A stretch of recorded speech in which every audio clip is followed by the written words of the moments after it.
Welcome back, guys, to Sex, Drugs, and Soul, you beautiful humans. And if you're watching this, you probably notice an up leveling. If you're listening to it, I would greatly appreciate a review to help facilitate the growing of the podcast. And I'm excited about today's guest. She's my first one dialing in, and she had such an emphasis on creativity and the transformative power of creativity. I was like, okay, we got to make this work. Whatever time zones that we've got to figure out and finagle. So today's guest is Pia Lister. She's an author. She's a founder of the Collective Studio. She's a certified coach and creative partner. So I'm excited to dive in all things creativity and transformation. I know you like some of the language that you had like spoke to rebels and misfits. I was like, is that written for me? Like I totally am a rebel at heart. So thanks for coming on. Thanks for having me. I'm delighted to be here Yeah. We were first. just before we got started, we were just talking about the kinks and working out the awkwardness of first time. So so I would love to just kind of start off with what is turning you on right now or lighting you up in life. It doesn't have to be sexual. It can just be about anything that's just like getting you jazzed up right now. Oh my God, so many things. Um, where do I begin? Well, one thing is I am getting turned on by the curiosity of what gives me pleasure. Mm. Um, Pleasure I feel often also for a woman, like if you say, oh, like feels so pleasurable. It's like, oh, we're talking about sex. And yeah, that's pleasurable too. But it could be so many different Mhm. things that feel Mhm. pleasurable. And so I've kind of been turned on by figuring out what pleases me, Mm. what feels pleasurable Mhm. to me. And when it comes to creativity or what I'm creating, when I get that tingly sense that, like, lit up from the inside, that all sparks flying, it's really Mm. pleasurable, and what that looks like currently is in my book, Welcome to the Creative Club, it's Make Your Life Your Biggest Art Project. My editor said, "If you're inviting people to make life their biggest art project, why don't you make this book your biggest art Mm. project?" And so it's a real mix of my memoir and part guide, part gentle rebellion, Mm. and it also includes poetry. So I have Ooh. like 11 poems scattered throughout because sometimes I feel poems are able to evoke an emotion and kind of touch you in the solar plexus in a way that sometimes the rational Mhm. mind or, more traditional forms of not traditional, but different forms of writing can't quite evoke in Mhm. the same way. So that's why they felt important. So the book brought a lot of people into my life. The book was transformative in a lot of different ways, but it brought my co-creator, wonderful musician, all around creative who doesn't actually like labeled, but I'm labeling him musician, producer, creative, savant. He's great. And we kind of became friends through the book and started collaborating on the poems, or Mm. he's producing a track for each poem. Oh my god, I Yeah. love that. I know, it's just like a spoken word album. What's really cool is, like, the poems are taking on a life beyond me. Like, it's no longer mine, it's become something new because there's, like, someone else's really creative interpretation of what that feels like Mm. rhythmically, and then being able to have the overlay of my words, and it's been such a pleasurable delight to be able to, like, do this project, whether it's not gonna hit the top of the charts, and it doesn't matter. It's bringing me a lot of Mm. joy. I mean, hopefully it brings someone else a little joy too, and they can be, Lovely. like, grooving and hearing something. So that's what's turning me on Ah, right that, now. like, brought tears to my eyes, gave my body chills because, I love poetry, but that's always been something more that I keep a little bit closer to my heart or chest until recently when I did my first open mic. So I love and shared a poem, and it was, like, very alchemical because it was about, or like a tribute to a friend of mine that was, murdered in February. And so Yeah, but it's just like I see grief as like how much I love, and I feel like it evokes emotion. And Mm, for me, it's like the more emotional I mm. feel when I write, is that's gonna translate or maybe come across to a potential reader. And so I love that it's like taking a life of its own, and that you have the poetry in your book. And then is that gonna be like an album or part of your audiobook, or have you done an audiobook yet? Or Yeah, I've written an audiobook, and it's launching oh, actually in a few perfect. Oh, weeks perfect. Well, on then Audible. maybe they'll I line up with know. whenever this is Woohoo! coming out. Awesome. Exactly, on Dope. Audible, and then we're gonna launch the shortly after. I mean, we're still figuring out arrangements and Mhm. stuff, but, shortly after, probably on Yeah. Spotify, you know, just the do it like that. I mean, we're still playing around with different ideas of how to do something a little special and, like a pre-launch where people can download it Cool. or something, but, we're looking into it. But eventually, it will be in the hands of Spotify and Yeah, for iTunes sure. and the And if you like. ever wanna, like, have a little sample so we can release, like, maybe a little bonus or something, and Oh, then, like, I'd love update the that. show note. I'm just kinda, like, brainstorming, I love collaborating, I so, love that. and I love that Me idea. too. That's Yeah, I a great recently had a idea. book idea that I'm like, "Oh, yes, this one I wanna get, like, lost in the sauce, not have it as structured as I did the first one," and so, but, like, I'm like, "Yeah, why don't I?" I had quotes in the last one, I'm like, "Why don't I write some of the poetry for, whatever element?" So you've given me some inspiration there, and that's dope. I love it. Absolutely. That's a Mhm. great idea.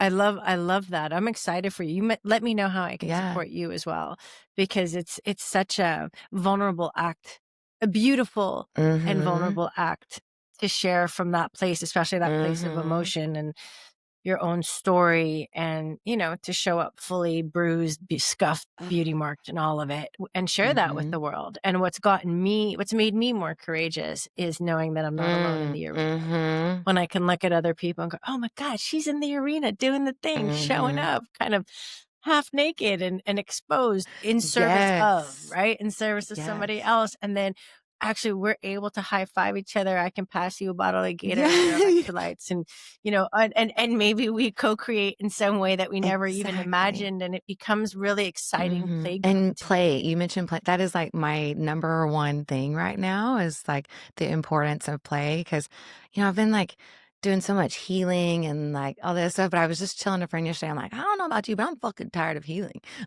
Like, I'm at a point now where, like, I just wanna be and not to say that I'm not open to, like, insights or downloads or shifts and, deaths and rebirths because God knows with my Scorpio moon is gonna, like, there's a lot of the death and rebirth and I'm are also a you? Scorpio moon, so I Oh, feel you, I'm like, sister. high I five me am, from and I also I'm also in that creative Yes. cycle, and I work with a lot of people who are, having an extinction Mm. moment that they're not Mhm, extinguishing. mm.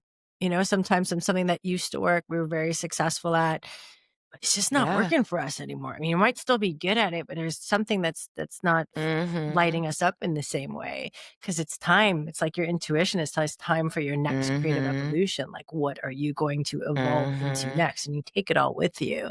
But sometimes you gotta, like, honor something, have a For little death sure. ceremony, For sure. read their eulogy, and move into what's It's next. interesting you mentioned death ceremony too. I'll say, like, I feel like playfulness has been a big component of, like, just, like, my creative journey and stuff, but, and I wanna ask about what your death ceremonies may look like, but I, had just this, nudge to throw out and toss a bunch of old journals, and, like, for me, I was, like, clinging on to some of them, like, I reviewed them, but I was like, "You know what? I trust that the knowledge, wisdom, and insights and learnings are within me." And I kept some of them, Mhm. but then since I cleared that space and opened in, it's like you reached out, other people have reached out. There's been an influx of like inspiration, money, all kinds of different beautiful things.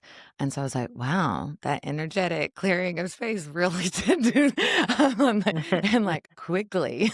So do you do like fire ceremonies? Do you do like what does your death ceremony look like when you're letting go of a past version or uh, I do like me a fire ceremony. I find it really witchy and powerful, and just, writing it mm, down and really extinguishing in it, and then also Mm. honoring it, though. So I like the idea. I haven't done it yet, but I like the idea of a eulogy, like saying thank you for what Oh. you gave me, you Oh. brought me, and how far you've taken me, and for, also to my past self. Like, she'll always be a part of me, but it's like, hey, we're honoring, like, you can't come along for this next part of the journey in the same Mhm. way, right? Mhm. Like, there's a protective driving mechanism within me, like, "Ooh, push, drive, go." And as I got older, it was my Mm. birthday recently, and it's like, Honey, she needs to be put to rest. She needs to be retired." So she's not like, I'm not gonna murder her, but she needs to, because she served me at one point. She For helped me sure. survive. That energy helped me survive. So it's not, I don't wanna demonize her and say, like, I'm not gonna murder her. But it's like, honey, you can, like, put yourself in a Corona ad and lay on a Mm. beach somewhere, have a beer in here, and watch the ocean. Like, I don't need you Mhm. anymore in that way. So you're a part of me, Mhm. right? Always going to be. And maybe once in a while I might invite you into the scene, but probably not very often. And so you can just be, I'm just Mhm. retiring. And I also like that too, because yeah, death feels very final, but I do also like the idea of, like, extinguishing, Mhm. like an extinction. Like, it's this part is Mhm. extinct. So maybe it's like a retiring. And I had that conversation recently, and I felt like my intuition for the first time in a long time was much louder than she was. Wow. Mm. Yeah, it's because I went to Bali for my birthday, and I gave myself 3 weeks. Oh. It was a bucket list. It was a big birthday, and I'm like, "What is the gift? What would Yes. please me? What would Yes. great pleasure?" It's like, after writing a book, and, it's like, I need a Mhm. break. I need, like, a proper Mhm. break, and I'm gonna spend 3 weeks in Bali, 1 week alone, and my husband joined for the Mm. last 2 weeks. I love this 1 week alone, like, week traveling alone thing. I think it's gonna be an annual gift to my Mhm. pleasure gift to myself. It's really important. So when I was in that space, that old voice came up like, "What? You're not gonna do anything?" Like, there's there are actually a few things that you might wanna consider, like, maybe you should do, and, like, what happens if you don't do that thing? That Mhm. voice, And then my intuition went, "Mm-mm, so we're not gonna do anything. Mm. Nothing. We're not even gonna Mm. meditate. We're not even gonna do morning pages. Mhm. We're not even gonna write a newsletter. We're just gonna not do Mhm. anything, just to remove the feeling of having Mm. to. Not because I don't enjoy Mhm. those things, I do, they're very grounding practices for me, but I needed to be in a space where I didn't have to do Mhm. anything. And man, it wasn't this picturesque pleasure fest at first, because there was, like, some tension within of, like, what do Mhm. you mean? But then that other voice, my intuition, it just got louder, and she just wasn't having it. She's like, "Yeah, it's okay. It's fine. It's gonna be fine. You'll be Mhm. fine. It's gonna be we're not gonna do it, actually." And it felt very loud in a great way, because I didn't act on that voice. So it felt like a strengthening. And it's something I wanna carry with Mhm. me. I have to learn. Mhm. Like, how do I carry that energy with me of feeling like I don't have to, I can still feel ease when I'm in the middle of doing a lot of Mhm. things. I think that's a Oh, practice, totally. because then my brain is tempted to go, like, "I gotta figure it out." Maybe I don't figure it Mhm. out, because it's not here to be figured out. Maybe I just Mhm. practice catching myself. No, I don't have to answer that right away. No, I can take a break. No, I can do the thing. No, I can, Yes. Oh, for you sure. know? And this is very present for me, because I just got Oh. back, so I'm I know, just I love sharing it, my it resonates so experiences. much. I'm like, first off, happy birthday, like, I love solo Thank you. travel and, like, having it's like, what do you wanna do? What do I like, what ha leaving Yeah. and I think there's Yes. something powerful too, I was chatting with someone because I have a tendency to be like, "Okay, I have this call, and then I have this list over here, and all these things that I want to I get to do, actually."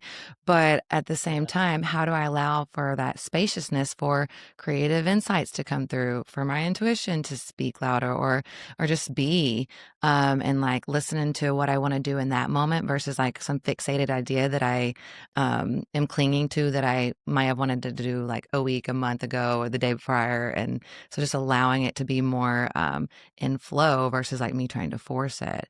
And so I definitely feel that and like Absolutely. slowing down more and savoring Yeah. that brings me pleasure and then also I just feel like it allows for deeper connection and conversations. It allows for just restorativeness.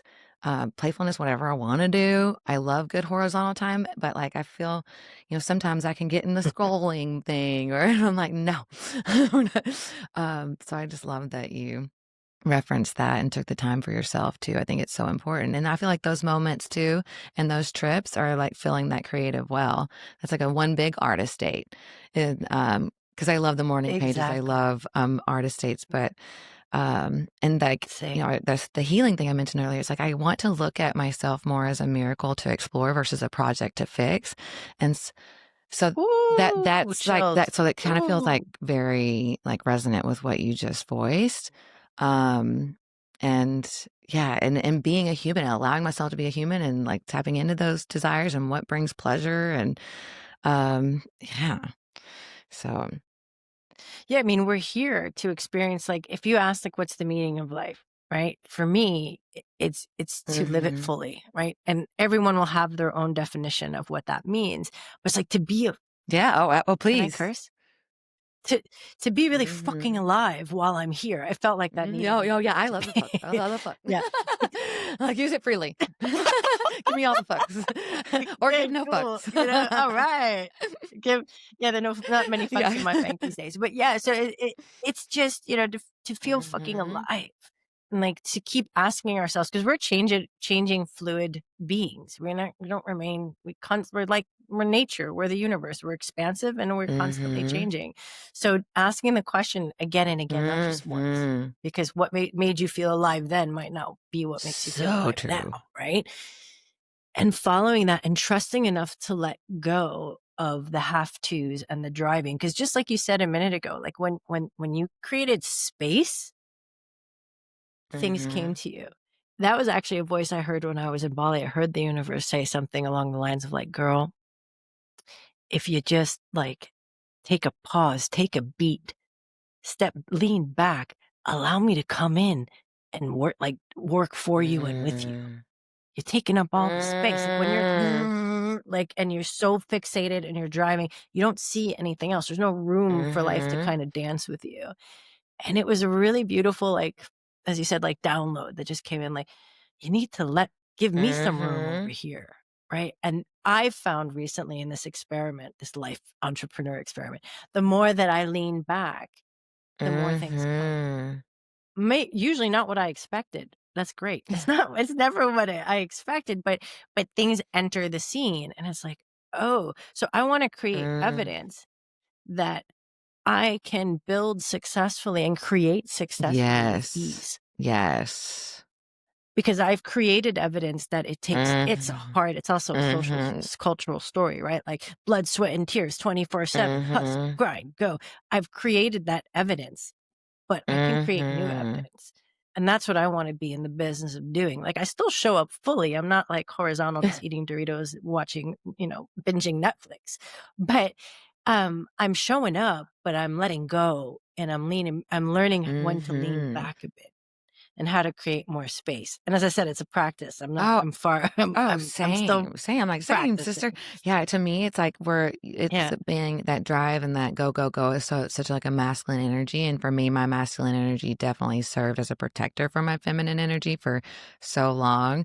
And so, yeah, I think that it's like that leaning back and the ability to allow ourselves to receive and be open and to pour and be like present and aware and have the spaciousness to recognize when the universe is or spirit or source, whatever we want to call it, is giving those opportunities and magic and miracles. But if we don't take a step back and are paying attention, then we miss what's right in front of us. And yeah, I love the surprise and delight element too. It's like it never really comes in as I think it was. And I don't want to do like that stress, cortisol feeling. Like I want to be relaxed, still like Yeah. creative and actively going towards my dreams and visions and giving myself permission to evolve as I do. But yeah, definitely just like the more breathing, leaning back. And yeah, it's totally a practice because I sometimes get like the other was it yesterday? Yes, yeah, yesterday. I woke up, I was starting to feel like a little overwhelmed with the certain things to do. And I'm like, okay, I need to go to yoga because usually I'm like, some of that stuff's the first things to go. If I'm feeling like I need to hit the ground running, I'm like, no, need to take care of Yep. myself. And then and go. And then I read this book, what is it? I think The Big Leap, and which I love, Yeah. and he talks about like expanding time in a way, and I don't know if it's like by Mhm. being slower versus like that rushed, sense of energy. So even like driving here to come like record the podcast with you, I was like, nope, don't just like, we're gonna take the time to close this, and we're gonna walk. We're not gonna like damn near hustle to the car. Like, Yeah. we're just gonna go. And then interestingly enough, it's like traffic dies down. I get here earlier. It's just like there's more ease. I'm like, so it's interesting. I so relate to you. I mean, I'm a recovering speed queen. I grew up in New York City. Oh, wow. Okay. So I have that stitched inside me. Like I used to rush oh, very often. It just became like a natural. And I remember when I first started my business, I caught myself rushing to go to the kitchen to make myself a cup of coffee. My own kitchen. And I was like, girl, what are you doing? This is ridiculous. You got to slow it down. Like, take it exactly what you described. Because when it's slower, we can see Mm, more, we can connect more, and things have a way of, you know, things have a way of working out without me having to mm, work it out. But I can't find that out if I'm always the one working it mhm, out. And I think for me, it's also about learning how to feel safe in mm. stillness because I learned how to feel safe in Oh, for movement. sure. Like movement or like the chaotic environment. I don't know about you, but my childhood was, I mean, there were some big T's and little T traumas. And so, like, I didn't Yeah. realize until a certain point that that's what I felt comfortable in, whether it was relationships or environment. Like, and so to actually take the time to slow down, and whether I need some like physical touch to myself or like someone else, or like just breathing. Yeah. Same. I also came from a very like a chaotic Hmm. childhood. I've moved my whole life and I actually found myself later on repeating patterns because they were Mm, known, so they felt safe. So I was the one who was starting to create the mm, chaos mhm. Oh, oh, until it I got get that. 'Cause it's familiar and, like, yeah, it's and familiar. known. But it was Yeah, very yeah, yeah. unconscious, right? Like, it was because I Mhm. was younger too, so I was in my 20s or whatever, and it's like, "What? Everything it feels like I'm in some, like, soap opera drama." There's always, like, chaos around me. It's very Mhm. entertaining at least, like, you feel alive in a Mhm. different way. But then it becomes, like, watching Mhm. reruns, and it's no Mhm. longer fun because it's like, "Hey, wait a minute. This is just a different background. I'm doing this the Oh, same thing. yeah. Oh, okay. It must not be everybody else. It's probably somebody else." Oh And, my god. when I got when I got divorced, I was very tempted to move to Paris because that's what I lived in Copenhagen at the time, and I still live in Copenhagen, and that's what I was tempted to do because it's what I did. Like, that's what I learned also from my mom, moved around, "Let's do over, like, Mm. what's next?" And I went to my luckily, at the same time, before I went to Paris, I found a wonderful therapist, and I walked into her office, and she was like I told her about Paris, this was not our first session, but a couple down the line. She said, "Yeah, you could move to Paris and you could keep moving every 2, 3 years for the Mm. rest of your life. And I'm not judging you, right? It's not a judgment. It's a choice. Or you could choose to learn how to Mm. stay and develop a deeper relationship with a place, with yourself, Mm. with other Oh, people." ugh, And it brings tears to right? my Mm, eyes. I know. And what that conversation showed me more than anything, it showed me that I had a choice. Mhm. When we're running on autopilot or when I was running on autopilot, I forgot that I had the Mhm. choice is just what I Mhm. did. And in that moment, I became aware that, oh, I get to choose. And actually learning to stay, that's the big new Mm, adventure. mhm, Thank you for sharing that. Like, so much, I see like emotions a lot of time as truth as resonance in my body, and I Mm, just resonate because I remember a story of like I was like leaving like the healthiest relationship I'd ever been in, and partially for like I was staying true to myself, but then partially, like, I was running. I had my Nikes on, and I was listening to a book Yeah. on attachment styles as I'm driving from Arizona to back to Texas, and I'm like, "Is this what I'm doing right now?" And then went on a big therapy journey, but yeah, I was like, "Oh, I get to choose to wear my slippers instead of my Nikes." And, Mm. That's and I'm like beautiful. versus like the gotta go. And then you also mentioned like, going through a divorce and like those moments. And I know you had referenced this like in a brief email exchange about like those moments of chaos or those moments of like Mm. deep pain or that can serve as the creative catalyst. Was that a big, catalyst for you or like that's prompted a lot of creativity or if you want to reference that in any way or Sure. Well, also in my book, it felt if I'm inviting people to access and apply their innate creativity to the design of their lives, their experience, because I think that is the most creative act, is designing our one experience of this life. And we're constantly Mhm, creating, constantly, every moment. We're just not consciously mhm, creating.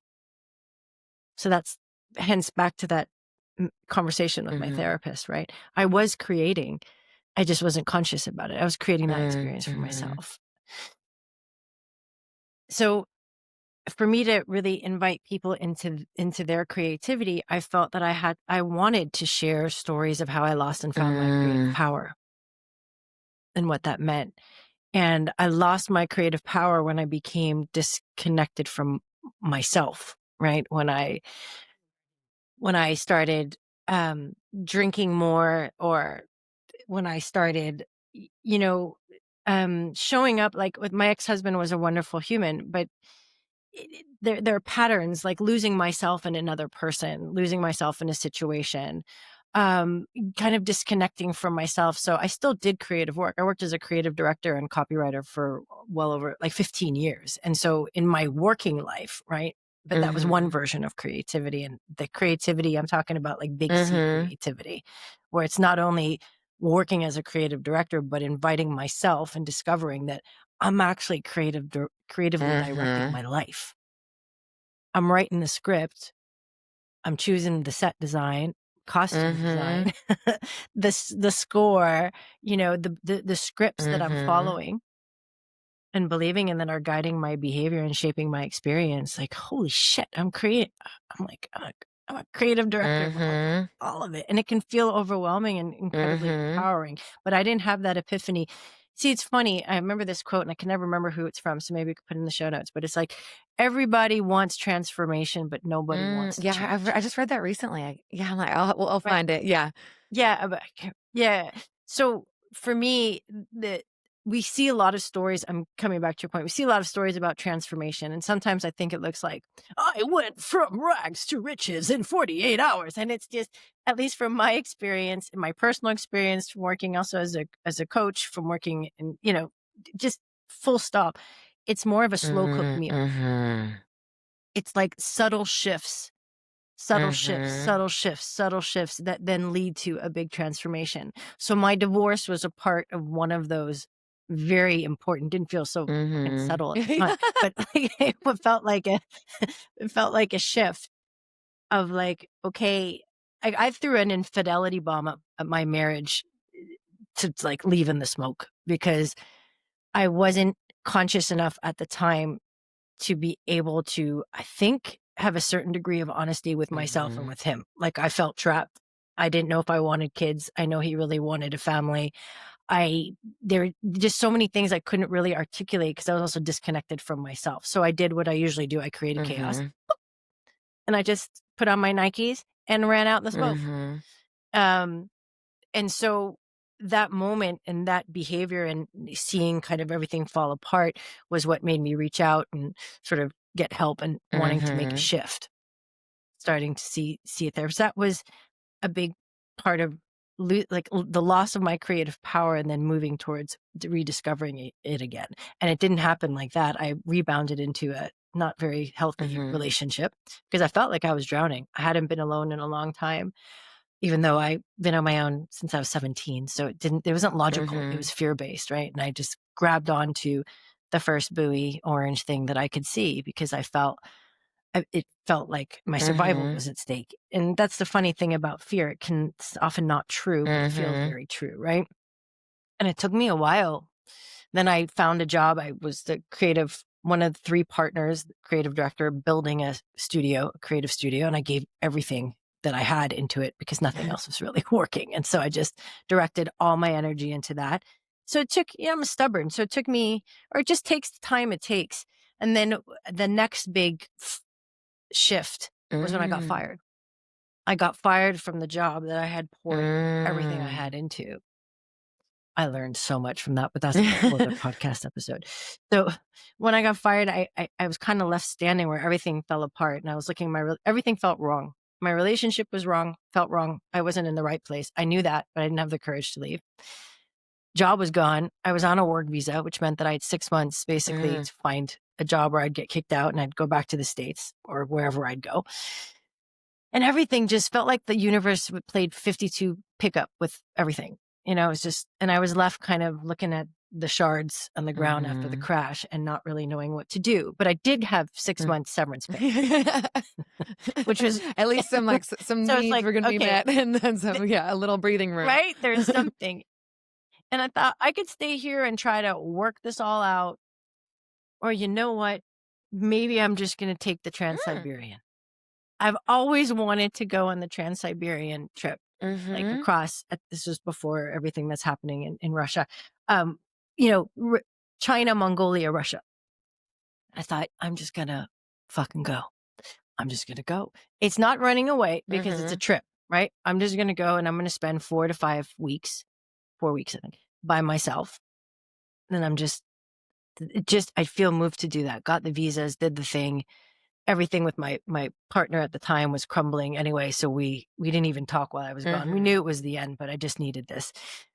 Went, and it was there that I had the epiphany while I was on a train hurtling through Siberia, staring at a drunk Russian man sweating in a white shirt with like yellow armpit stains and looking at the landscape just zipping by me and just sitting back in that chair and realizing, wow, I created Mm. this scene.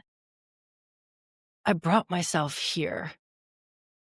I'm actually creatively directing this Mhm. scene. I'm able to do that for myself. I'm able to take myself out of situations. I'm able to change things. I'm able to make different decisions for myself. I don't know what it was. It was just like one of those penny drop moments where I felt alive again. I felt connected to myself Mm. again. I was reminded that of course I'm going to be okay. I mean, I was raised in New York City. You can put me anywhere. I'm gonna figure it out. Like I it reminded me that the world is big and it's beautiful and there's so much for us to Mhm. experience. It reminded me that I'll be Mm. okay. And not only will I be okay, but I was having the adventure of my life. I was rediscovering myself. I was rediscovering my Mm. creativity. I started writing again Mm. for the first time, and it just felt it is just one of those moments where I became very aware that I'm actually in the driver's Mm. seat because life, especially it's the old story being like a child it comes from, right? Could feel like life is happening Mhm. to me or Mhm. happening to us, especially in Mhm. these times. I feel it feels like life is something that's just happening to us. And in that moment, I felt like I was also happening Mm. to life. Mm.